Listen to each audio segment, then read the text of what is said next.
Hello dear friends, welcome to the New Income Tax Act 2025 learning series by PCS Finlaw. Today we are going to discuss TDS provision under New Income Tax Act 2025. जैसा कि आपको पता है new income tax act 2025 आ गया है which is applicable from 1 अप्रैल 2026. आज हम लोग समझते हैं कि old income tax act versus new income tax में टीडीएस के प्रोविजंस क्या है. अर्लियर इनकम टैक्स एक्ट 1961 में क्या प्रोविजन थे, न्यू इनकम टैक्स एक्ट 2025 में क्या प्रोविजन है.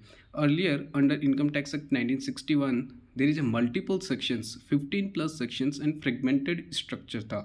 सो अभी न्यू इनकम टैक्स एक्ट में उनको मर्ज करके कंसोलिडेट करके ओनली 2 ही सेक्शन इंट्रोड्यूस किए हैं.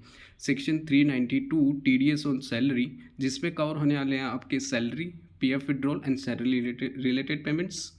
एंड सेकेंड इंट्रोड्यूस किया है सेक्शन 393, जिसमें अदर देन सैलरी जो भी पेमेंट्स करते हैं जिस पे टीडीएस एप्लीकेबल है वो 393 में कवर होंगे. इस पर क्या क्या कवर होने वाले हैं. फर्स्ट कवर होने वाला आपका इंटरेस्ट डिविडेंड, सेकेंड कवर होने वाला आपका contract professional fees, third cover होने वाला आपका purchase goods and insurance, fourth insurance commission, fifth e commerce, lottery etc payments to non residents. Let's understand comparative mapping tables. इसका मतलब क्या है कि ओल्ड इनकम टैक्स में इसका क्या सेक्शंस था और उसका नेचर ऑफ पेमेंट क्या था, और न्यू इनकम टैक्स में उसको कौन से सेक्शन में मैप किया गया है. So section 192 A which is related to salary, उसको मैप किया गया है सेक्शन 392 में.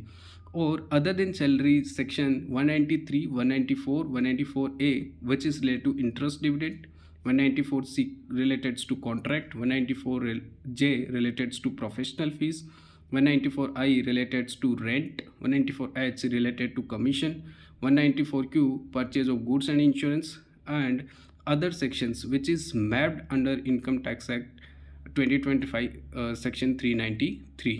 So ट्रांजिशन इम्पैक्ट क्या होने वाले हैं आपके बिजनेस पे.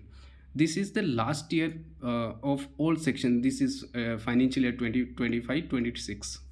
So आपको न्यू इनकम टैक्स में इम्प्लीमेंट करने के लिए आपको अपना ERP अपडेट करना पड़ेगा, आपको रिवाइज SOP कॉन्ट्रैक्ट्स बनाने पड़ेंगे, आपको मॉडिफाई करने पड़ेंगे टैक्स ऑडिट में references, new TDS return format and compliance training. So this is the provision under old income tax and new income tax act. This is the broad comparatives. For more videos के लिए आप हमारे YouTube channel PCS Finlaw को subscribe करें. Thank you guys.